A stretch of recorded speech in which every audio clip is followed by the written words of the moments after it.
According to reports around the world, coronavirus is spreading fast with the addition of new variants of the virus that are more contagious and deadly.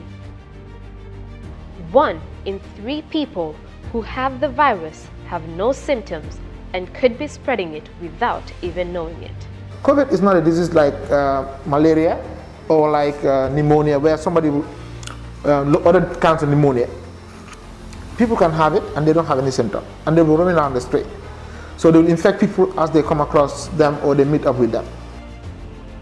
As most Africans believe that they are exempt of COVID because of the heat, it is non-existent or a hoax.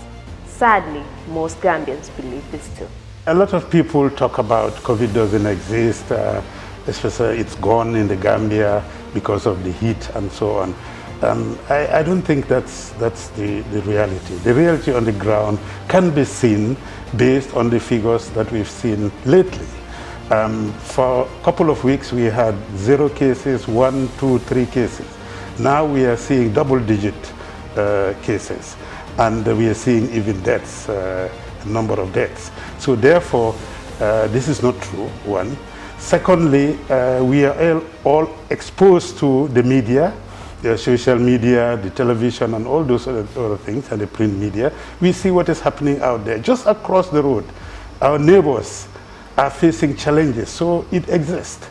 I think it's a denial that we really need to move away from, and we need to talk to our people to move away from the denial. I hear this all the time. People say it whether jokingly or whether they really meant it, but I think we are too serious for that. Some of us have very, very important responsibilities that we do. If you see us leave those responsibilities and now being on this COVID duties for all this almost a year, if that is not real, then some serious problem must be there. A lot of people have died, and I think it will be very insensitive to make such comments to those people, because some families, they've lost so many people in the family, and some very important persons in their families because of COVID. And I think it will be very insensitive for anybody to think that, or to say that Gambia doesn't have COVID, because the point is that this is a day-to-day activity that's going on. Right now, as we have over 40-something people in this treatment center that have COVID, where we are now. Yes. So if some of them came in very critically ill, currently there are 2 that are critically ill. So far, what we have seen in the past couple of days has not been encouraging. For example, a couple of days ago we had 71 cases in 3 days, and last 2 days we had 49 cases and 3 deaths. So I don't think that's really encouraging. We've seen a situation where at some point we had only less than 10 active cases. Now we are in the hundreds of active cases. We have already done about 386 transfers since inception, that is since January 2019. Out of the 386, 257 were male cases, 129 were female cases. Again, these transfers were done from home to treatment centers to quarantine, quarantine and vice versa, and also some to the airport for patients who were seeking treatment in other countries. So our numbers have gone up. We're now in 4,000 plus cases. And apparently in the last 3 days we've got like three deaths. And that is quite alarming. Unlike the previous time when we had it, the deaths weren't that frequent. But in the recent past, we've got so many people dying. And these are very severely ill ones. Some of them just came, and as long as they came to us, before we could take them up, they died. In July, August, towards September, we had, that was the peak. And during that time, we saw so many deaths. And the worst case at the time, when we were being called that people were dying in their houses, or they've died in hospitals, and our volunteers had to endure in terms of getting those corpses and helping families to bury them. The most difficult ones are the ones that people who quite have a difficulty for us to rescue because they couldn't get to us on time, and they get to us at a time that they are so severe that we can't be able to give them what we need to give them at the time. Often because Gambia, people delay a lot to come to the hospital. So some of the people who died, most of the people who died in COVID in Gambia never died in the hospital. They died before they got to the hospital, and they would test them after we found out they are COVID positive. Countries like France, UK, United States, and other Western countries are responding rapidly to help contain the virus with constant testing, and have now started administering vaccinations to the most vulnerable and key workers. The testing process hasn't been successful completely because most of the people who do the test are travelers, and they're probably traveling because that's why they are doing the test, not people who have symptoms and they're doing tests and going to be tested. Often people don't even want to be tested. I think often you have people in the hospital, they have symptoms that suggest COVID, you want to test them, they'll say, no, I don't want to be tested. Sometimes it takes up a lot of effort to make them, for us to be able to make them do that. Health workers not within the region and the rural parts of the country don't have the leverage we have. Having to have people tested, people coming forward to test, is not as often as in this place. So it's testing, we need more. We need more people coming forward to be tested.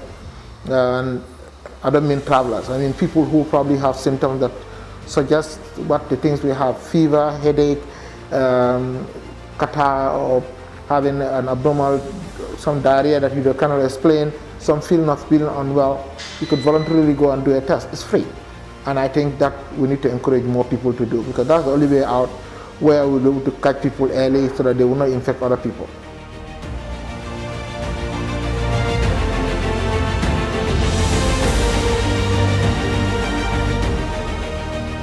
National lockdowns have also been imposed for months, and people are urged to stay at home. The advice is to only go out unless absolutely necessary. Gambia is a very social environment. People drive a lot of self-fulfillment in having their social functions done in a way. Say it's ngente, say it's a wedding ceremony, say it's a political gathering, say it's a family gathering. But the point is that we need to understand that it goes way beyond that. Physical distancing is one of the main preventive measures. Unfortunately, these social functions did not contribute to physical distancing. And this, I think, is very unfortunate. And what should be done really is to ensure that we maintain and we don't have those functions. So I think it's important that as Gambians see us, this is as a Gambian, everybody's responsibility to do the best they can do to avoid us going that path. And that is to be able to curtail these things for now. Even if the government doesn't put it up, it should be everybody's responsibility that I won't do this at this point in time. If anything, we'll postpone it and wait for the moment that it is appropriate. Even if people call for those ceremonies, I think it's important that everybody take it individually upon themselves not to attend. One of the preventive measures that we've taken now is the fact that because there are so many social functions, we decided not to expose our volunteers so they don't go out to provide first aid, but they focus on the COVID response, sensitization, and so on. I mean, this is basically aimed at helping to protect them and to prevent the spread of the COVID amongst our volunteers and staff.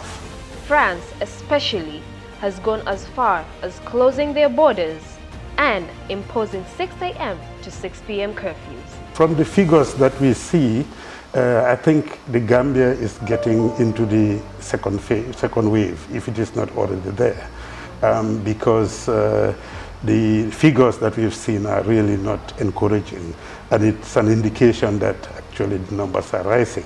So therefore, we should be prepared, but prepared for it, I think that's a very important question, in the sense that even big countries with big economies and big resources are not able to cope. They are not well prepared for it. The Gambia Red Cross Society has been instrumental in Gambia's COVID preparation and response since it was announced by the World Health Organization as a pandemic.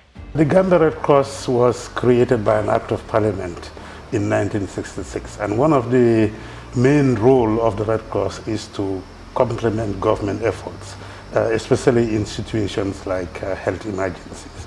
And that is why we have been supporting the Minister of Health in the preparedness, but also in the response to this COVID-19. G+ is a private commercial company that is owned by the Gambia Red Cross Society, and we are incorporated in the Gambia to offer professional advanced pre-hospital care to all Gambians. The G+ business model is to fulfill the Gambia Red Cross mission and mandate to alleviate human suffering and to improve the lives of the vulnerable people in the community by ensuring that the service is available and sustainable. When you look at the Gambia Red Cross experience, this is not the first time we are dealing with such pandemics. I mean, I think we've seen Ebola, even though it didn't get into the Gambia, but the Gambia Red Cross was well prepared for it, and we trained our staff,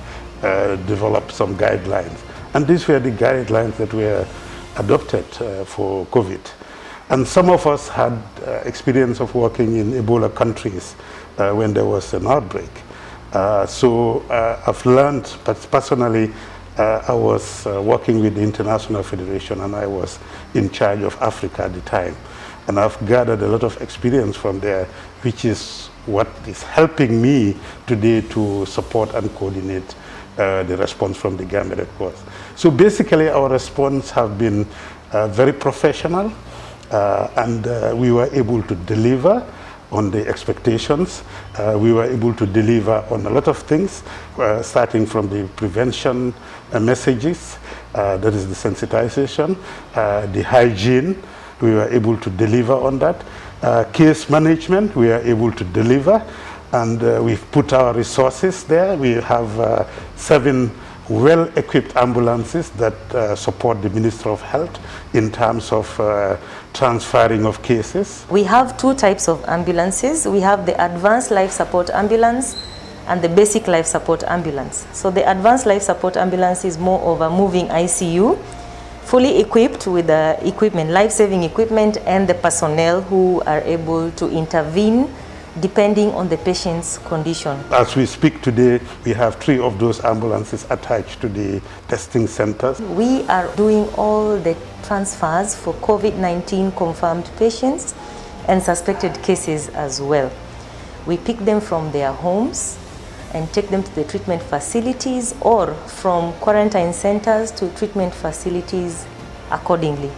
We are supporting the Ministry of Health and working closely with them as per protocol. So people who are positive are being transported through those ambulances with our paramedics who are fully trained. All emergency calls are received at a call center which operates 24 hours.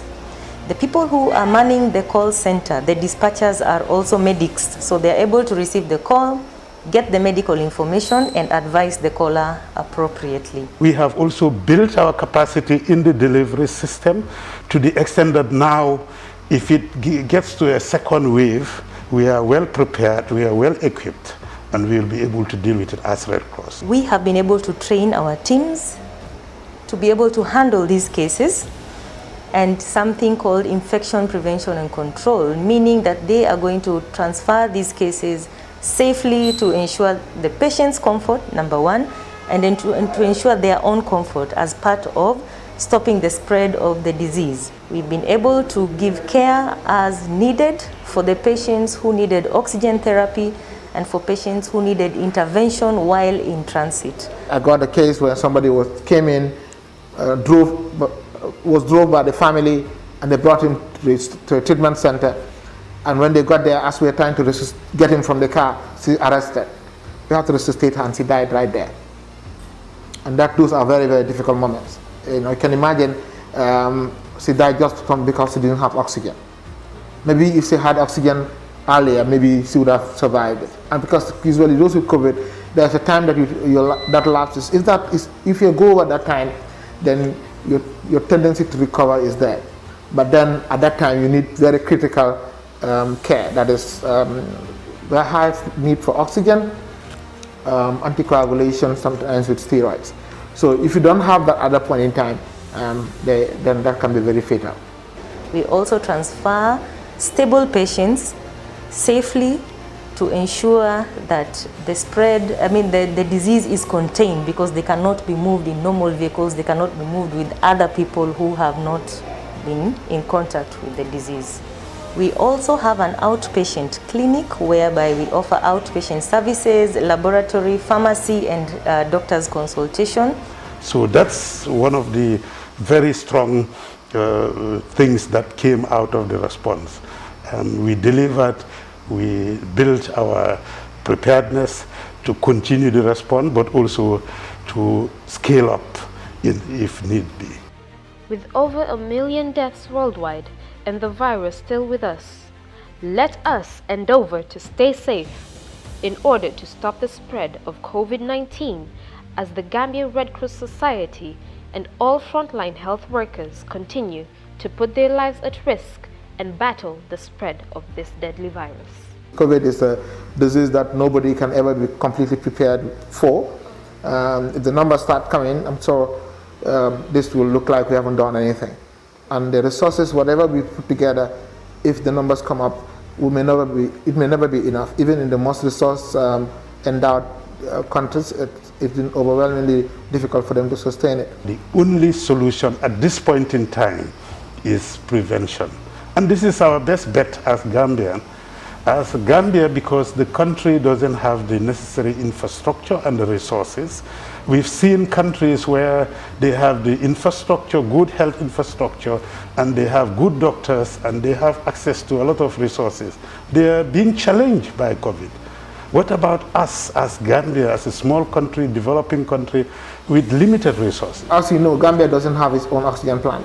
We have only private individuals that have oxygen plant. And even the supply of that oxygen, if it goes to some point, it will be difficult for us to sustain it. Even countries like the UK currently, they have to ration oxygen to people.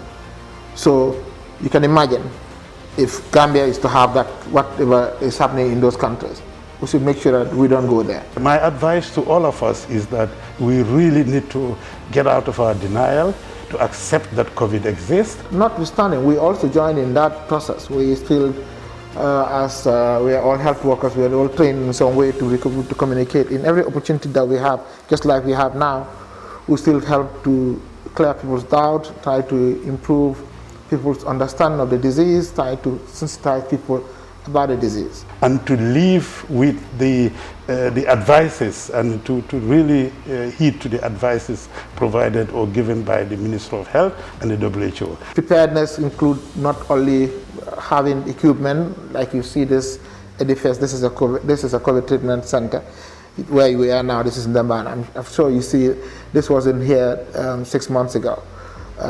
This is one of the things that we are prepared with. But I think more than this, it's for people to understand what we are dealing with. That is, the public getting ready to be able to face the circumstance that the stringent measures that we took earlier to be able to COVID. And that is, wearing face masks, physical distancing, and also the washing of hands. Avoiding being in areas where you have risk, like going to visit the sick people, and if people are sick, they report early to hospital. This I think that we should do more than ever than having even these structures around. If those are being done well, at least we'll say we are 50% prepared. So the rest is like those who have it now. That's what those we should get ready for. Where are we going to put them? How are we going to look after them? What we're going to use to look after them. But the most important thing is public being ready to be able to do what it takes for us to prevent each other from getting COVID. We've seen countries that are coming out of it. Let's take Australia. They've come out of it. And the way they came out of it was basically both the government and the people adhered to those strict measures and dealt with the situation to the extent that they got COVID out of the country. But it was tough, but they did it. Everybody came together, they did it. So Gambia, we should all come together. And that includes everybody, includes every Gambian, includes everybody who is living in the country. And for them to put their hands together, help sensitize people, encourage each other, put on masks, get your hand washed. If you have a facility where people visit often, get a hand washing station at the door. And then encourage people to report when they're unwell and be careful about sick people. These are things we need to do. Avoid shaking hands. And always remember to wash your hands with clean water and soap.